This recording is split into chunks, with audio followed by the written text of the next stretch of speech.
Hi, this is Caroline from The Happy Sensitive.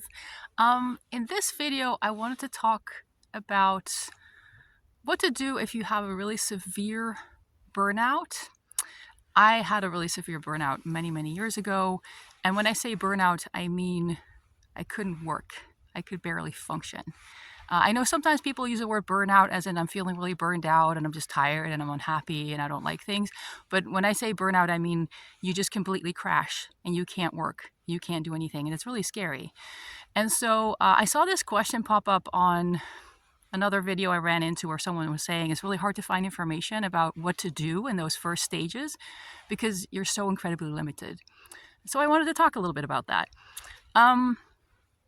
It's incredibly scary. And even just thinking about this and going back to those days, I'm like, it hurts. Because you go from being productive, active, functional, just doing your things and not even thinking about all the things you're doing to suddenly every little thing, like getting dressed or getting some things from the fridge to prepare a meal. All these things take immense amounts of energy. I remember just making a 5-minute phone call. I had to kind of like prep myself to do that the whole day. It was ridiculous, right? Like looking back, it's like ridiculous. Like how is it possible that you can't make a 5-minute phone call? So the first thing you're up against is that other people are probably not going to get it. They're like, you're a capable person. You had a job or you had, you were doing all these things. Whatever you were doing before, now you can do barely anything. And it's such a strange like 180 that you have to have gone through it to understand it. That just sucks. But like, I think that's the first thing to realize. Other people are not going to get it. They don't realize how much energy everything takes. People are going to tell you to just go on holiday and have fun or something. And they don't realize that it's completely impossible. Like you can't just go and go somewhere and have fun and, because you have to go somewhere. You have to travel. And just traveling itself, I remember I could only travel 20 minutes on a local train at most. And then I had to really prep for it. I had all these tips and tricks to make it doable. And then it was like at my wit's end. Like that was all I could handle. So you're really stuck in that way. And it's as much as it sucks, you have to accept that for a while you're going to be very stuck and there's very little you can do. And you want to think of, how do I recharge this battery? But saying that, it's not a regular battery. Like regular batteries, you deplete them all the way and then you can just recharge them, right? You just put some energy in and it works. Your human battery is more like a solar device battery. I have one of those little solar things you can take with you to charge your phone. And the manual specifically says that if you completely deplete it, it probably won't charge. So in order to use the sun to charge it, there needs to be a little bit of energy in it still. That's kind of how our body works. So once we really get down to that like mini level of energy, we're in this massive danger zone because we can't recharge. So your first goal is to just get a little bottom of energy back in yourself so that you can recharge further. And once you get that little layer of energy inside of yourself, you have to really protect it. So no thinking, oh, I've got a little bit of energy now, I can do all the things that are on my list. No. Like once you have a little bit of energy again, protect it like a mama bear. This is very precious because you need this in order to increase your energy.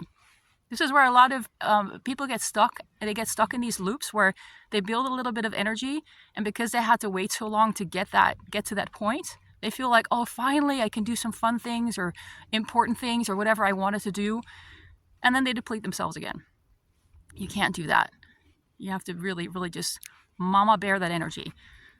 How do you charge when you're so low? Well, it's really odd to realize that all the things that normally don't take any energy at all that you know of actually do take energy, including eating. What I would recommend is lots of soups, things that are super easy to digest, things that take very little energy to digest. that kind of like hospital food, but then better tasting.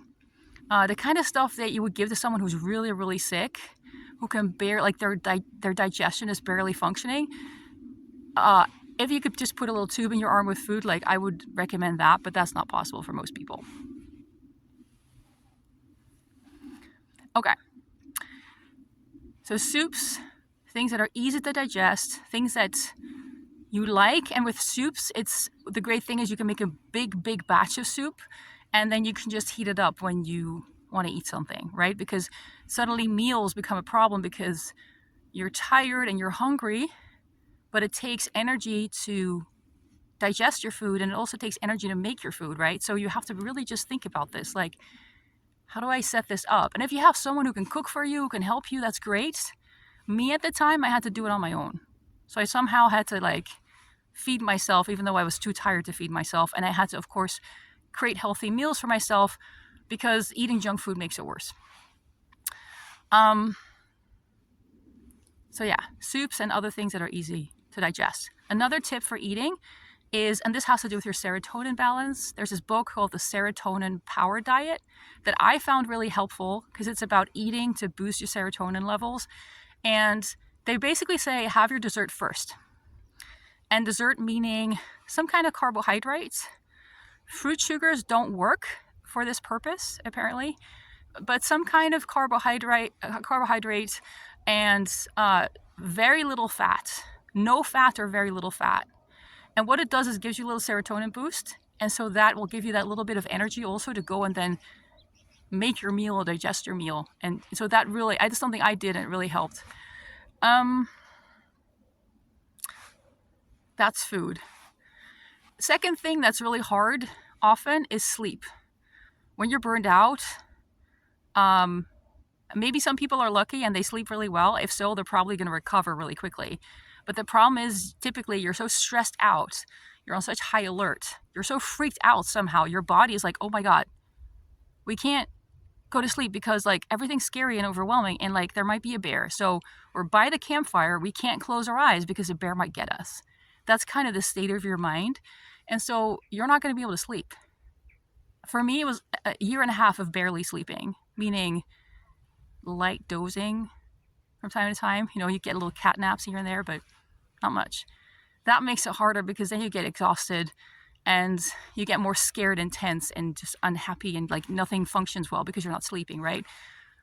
So sleeping is a priority, but at the same time, you want to avoid stressing about it. Because if you're going to stress about not sleeping, you're making it worse. If you're lying in bed, you're like, oh my God, I can't sleep. Now you're worked up about not sleeping.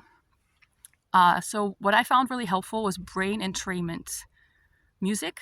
And there's a lot of it that you can find for free on YouTube. You want to find something, you want to test it out because there's a lot of different kinds of songs and music. Some of them, for me, I find them terrifying. It's supposed to relax you and put you in this like nice relaxed brain state. And I just go like, the aliens are landing. Like it's terrifying somehow. So you want to listen to these songs before you buy something or before you commit to like putting that on at night. Try it out for a few minutes, see how it feels. It's supposed to feel soothing and relaxing and comforting, right? So you need all the help you can get to get your body and your brain into a relaxed space. If you find a song that works for you, play it the whole darn day. Just anything that helps you to just don't feel bad that you can't do this on your own, that you need help, that you need like something from the outside to help you do this. It's just a situation. And if you have brain entrainment music that you can use at night that helps you relax, even if you can't sleep, that's better than lying awake tense. So the goal is not even to sleep. The goal is just to try and relax. Be less tense, be more relaxed. Anything that helps you do that is great. So a very different goal. And so for me, learning to just lie awake in bed, but just kind of feeling relaxed and kind of being like, kind of in and out of like superficial dreaming and then waking up and just this light sleeping. That's all I could do for a while. But that is already better than not sleeping or stressing out. So you got to kind of take what you can get in that way. Another point on sleeping, don't worry about your sleep rhythm. It's fucked, okay? So any time that you feel yourself nodding off, capitalize on that. Pull out the couch, sleep. You know, you want to just get as many sleep hours in because you need sleep. And the less you sleep, the more tense and stressed you get. And the less you sleep, and you get into this downward cycle. In order to turn that around, you need to relax more. As odd as that sounds, as impossible as that sounds, which is why you need help, right? Brain entrainment music is the first tip I would give you. And yeah, you need to just go with whatever you can get. So if you're suddenly falling asleep at like 6 p.m. and you think that's weird, I shouldn't, no, that's great. Let yourself sleep for a bit. Okay, so what is really important about all of this is that you want to use all the support, all the things, whether sounds or aromatherapy or self-massage or anything you can do that's going to help put you in a calmer state, because your whole system is in like, oh my god, oh my god, oh my god, oh my god mode, right? Your whole system is stressed out and it's overactive, and you want to get everything to relax and calm down. And that's really hard, actually, which is why you need all the help you can get. Being out in nature is really helpful, finding a peaceful place to go for little walks. You may be physically very tired. I know for me, my legs felt like lead for months on end. So for me, my legs felt like lead for months on end. And there were definitely days where all I could do was just walk to the nearest park, sit there for an hour, and then come back. And if it was colder, I would bring something to sit on so I wouldn't get cold. But that was part of my rhythm. And so sometimes it felt awful to realize that all I could do was like walk for 20 minutes total, and I even needed a break in the middle. But I just figured if I can do things like this, get a little bit of movement, get outside, it's going to help. And it did help me. So don't look at like the optimal place to go or the optimal thing to do. Just look at what is actually possible for you and start there, and just bring those things into your day. Last thing I'll say on that, on relaxing, is that it's really hard to relax if you're in your house, you're looking around, and there's all the stuff that you need to do. So to help you relax, it helps to create a space in your house where everything is just neat and tidy and there's nothing left to do. And neat and tidy is just like whatever is neat and tidy for you, right? Like if you can sit in the middle of a mess and you feel completely fine, no problem. Like then you don't have to create a special space. But for many of us, like we see stuff that needs to be done. We're like, well, that, like there's something wrong here, something wrong here. And so you want to create a space in your home where you can sit and everything is good the way it is. It doesn't need to be changed. It doesn't need to be updated. It doesn't need anything. You can just sit there and be like, yeah, this little, whether it's even if it's just a tiny nook, but like this little nook of my house is done. It feels good to be in. I can just sit here and I don't have to like feel like I have to do stuff. You want to create that space in your home, and you want to find those spaces outside of your home too, especially out in nature. A place where you can just sit and be like, it feels like everything's just perfect. Like you wouldn't touch a thing, right? That's going to help you relax. And then it's going to take a lot of discipline, unfortunately, because you're going to see very little progress and you have to do a lot for just minimum gains. But any little gain is worth it.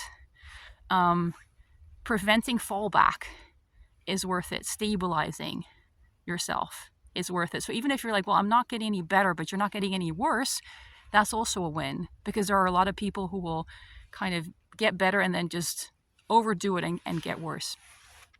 Last thing, and there's some really good resources on this online, is looking up spoon theory. Spoon theory is a way to look at the energy that you have to do things. And it's really used for people with any kind of chronic condition that makes them less able to do what they usually can or what other people expect from them.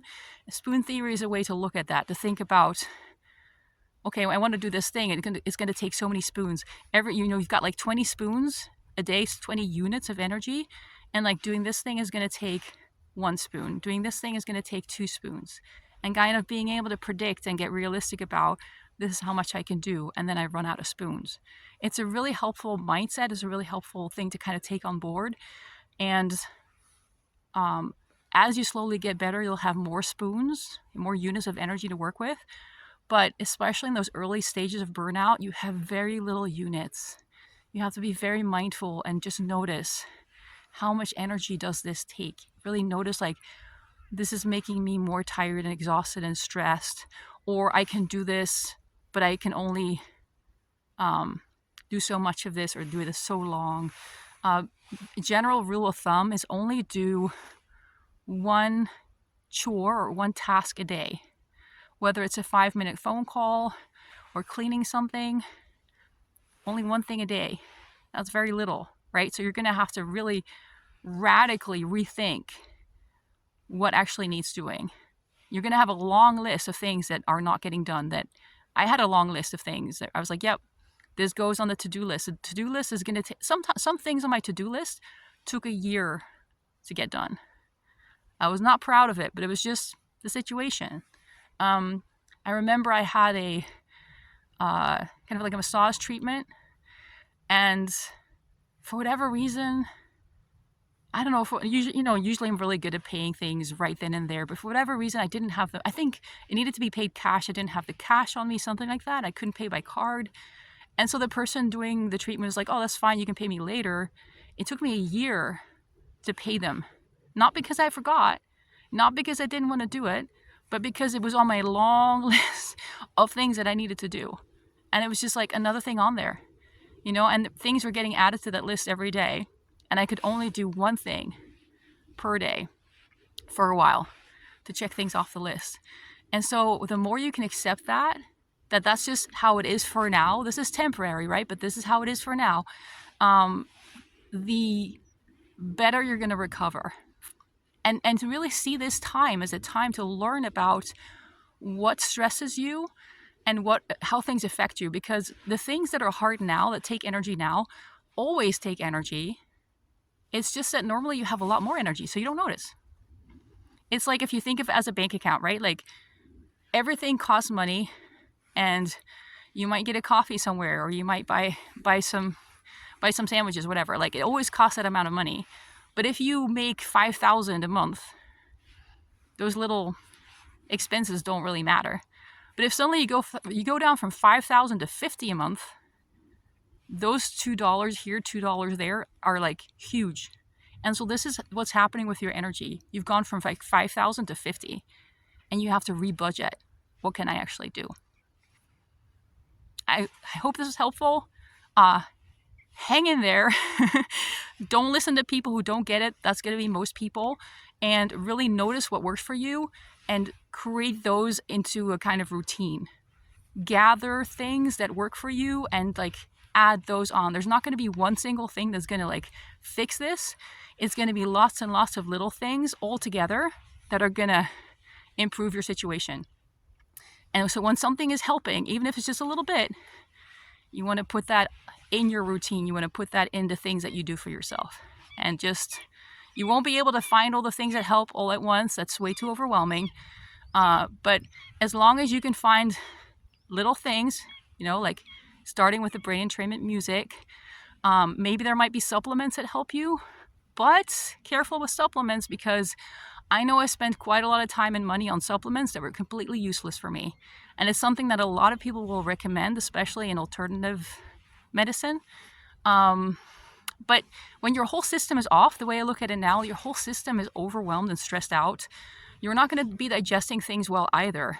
And so if you've got people giving you a lot of pills, no matter the quality of them, you're probably really not going to digest those well. You're not going to absorb the nutrients in them. So if you're going to go the supplement route, I would say prioritize finding sprays. You have them. There are like vitamin sprays and things that you can just spray in your mouth. You're going to absorb that much better. And stay away from trying to take all these pills that people recommend, because it gets really expensive very, very quickly.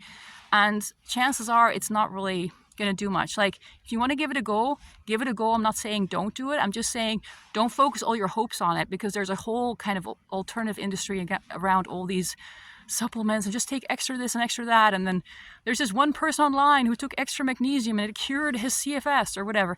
And then everyone's like, oh, I guess that's the, you know, for me, none of that actually made a difference. My whole system was just out of whack. And so what's much more helpful is just finding nutritious, healthy foods that are easy to digest, like soups or even like green juices. And a very simple recipe for green juice is having healthy veggies. And you need a special juicer, like kind of like pulls the juice out, right? You can't just like randomly blend it. But if you have a machine like that, lots of healthy stuff, and then make half of it beetroot and carrots. So like those are kind of sweet. So then you kind of balance out the bitter greens and everything else, and then add some lemon. That was kind of my go-to recipe for a long time. So that's actually a much better way to get a lot of healthy stuff into your system, you know, just in case it helps. It's going to be much easier to digest rather than taking all these, you know, all these pills that are not really in their natural food shape when your body is already struggling to digest and to absorb and process anything at all. Okay, I'm going to leave it here. There's a million more tips, but you got to start somewhere. So these are the things I would recommend you start with. All right, take care.